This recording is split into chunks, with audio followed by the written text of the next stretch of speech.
इस फिल्म में हम देखेंगे कि कैसे एक प्यासी लड़की अपने भाई को अपने साथ सोने के लिए सेड्यूस करती है और इस लड़की ने अपने भाई से एक राज भी छुपाया होता है और ये राज क्या होता है हम इस वीडियो में देखेंगे।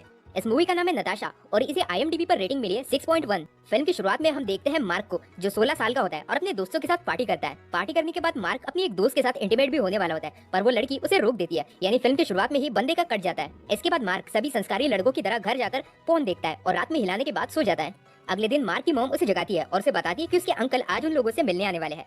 बाद में मार्क के अंकल अपनी होने वाली वाइफ जीना के साथ उनके घर पर आते हैं। जीना असल में रशिया से आती है। जब वो सब लोग एक साथ बैठकर लंच कर रहे होते हैं तब मार्क का ध्यान बार बार जीना के ब्रेस्ट पर ही जाता है। बाद में मार्क की सिस्टर मार्क को बताती है कि कैसे सबका ध्यान बार बार जीना के ब्रेस्ट पर ही जा रहा था। उसने आज बहुत रिवीलिंग कपड़े पहने थे, पता नहीं वो कैसे टाइप की औरत है। तभी उनकी मॉम वहाँ पर आती है और कहती है कि शायद ये रशिया का फैशन होगा, इसमें शायद जीना की कोई गलती नहीं और शायद रशिया की लड़कियां वैसी ही होती है। जीना की इसके पहले भी एक शादी हो चुकी होती है और उसकी पहली शादी से उसकी एक बेटी भी होती है जिसे लाने के लिए जीना वापस रशिया जाती है। कुछ दिनों के बाद वो सब लोग जीना और उसकी बेटी को लेने के लिए एयरपोर्ट पर जाते हैं। वहाँ पर मार्क मिलता है जीना की बेटी नताशा से जो 14 साल की होती है। कुछ दिनों के बाद मार्क के अंकल और जीना की शादी हो जाती है। तब मार्क बस नताशा को ही देखते रहता है। तब नताशा वहाँ पर बैठकर बोर हो जाती है। शादी के बाद सब लोग मार्क के घर में वापस जाते हैं। तब मार्क नताशा को अपना घर दिखाता है। मार्क उसे अपने रूम में लेकर जाता है। तब नताशा उससे पूछती है कि तुम अपने रूम में क्या क्या करते हो। मार्क उसे कहता है कि मैं तो बस यहाँ पर टीवी देखता हूँ और पढ़ाई करता हूँ। तब नताशा उससे पूछती है कि क्या तुम अपने रूम में किसी लड़की के साथ कभी सोए नहीं हो। तब मार्क ये सुनकर चौंक जाता है और पूछता है कि तुम तो बस 14 साल की हो, तुम ये बातें कैसे कर सकती हो, क्या तुम्हें शर्म नहीं आती। तब नताशा कहती है कि मुझे कोई फर्क नहीं पड़ता क्योंकि मैंने अब तक 100 बार कर चुका है और अगर तुम चाहो तो मैं तुम्हारे साथ भी कर सकती हूँ। मार्क उसे कहता है कि हम लोग अब कजिन्स हैं और मेरे अंकल ने तुम्हारी मॉम से शादी कर ली है।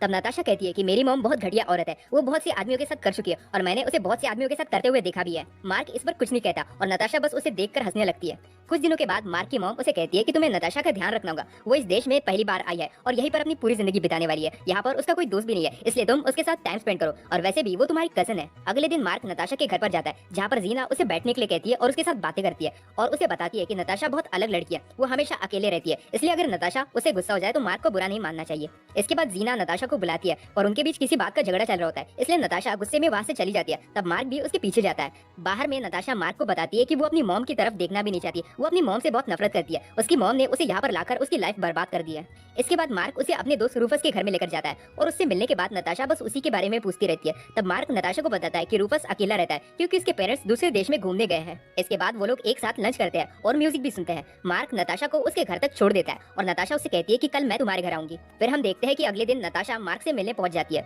वो लोग कुछ देर बैठकर बातें करते हैं और मार्क उसे बताता है कि वो कौन सी बुक पढ़ रहा है। इसके बाद वो लोग साइकिलिंग करने बाहर जाता है। फिर हम देखते हैं कि मार्क अपने दोस्तों के साथ मिलकर मैरिजुआना यानी कि गांजा बेचता है और इस बारे में नताशा को पता चल जाता है और वो उससे पूछती है कि क्या मैं भी थोड़ा सा मैरिजुआना स्मोक कर सकती हूँ।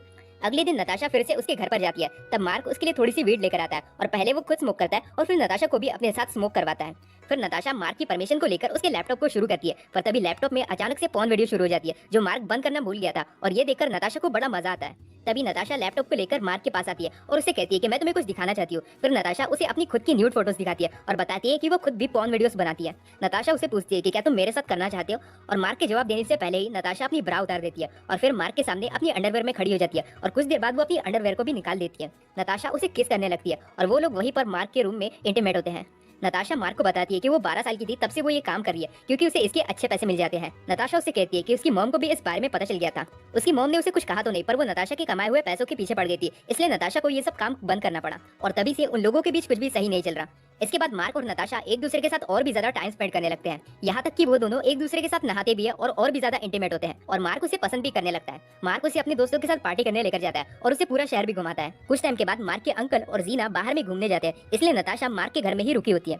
रात में नताशा उसे good night baby message send करती है और कुछ देर के बाद उसी के रूम में चली आती है क्योंकि वो कहती है कि उसे नींद नहीं आ रही। नताशा और मार्क बाहर में घूमने जाते हैं। तब नताशा उसे कहती है कि मुझे तुम्हारे घर में रहना बहुत अच्छा लगता है, काश कि मैं यहाँ पर अपनी पूरी जिंदगी रह सकती। मार्क उसे कहता है कि तुम जब चाहो यहाँ पर रहने आ सकती हो। नताशा उसे बताती है कि उसकी मॉम मार्क के अंकल को धोखा दे रही है और अभी भी उसका नताशा के डैड के साथ अफेयर चल रहा है। नताशा कहती है कि मैंने तुम्हारे अंकल को सब कुछ बता दिया पर फिर भी तुम्हारे अंकल ने मुझ पर भरोसा नहीं किया और मेरी मॉम की झूठी बातों में आकर मुझे झूठा समझने लगे।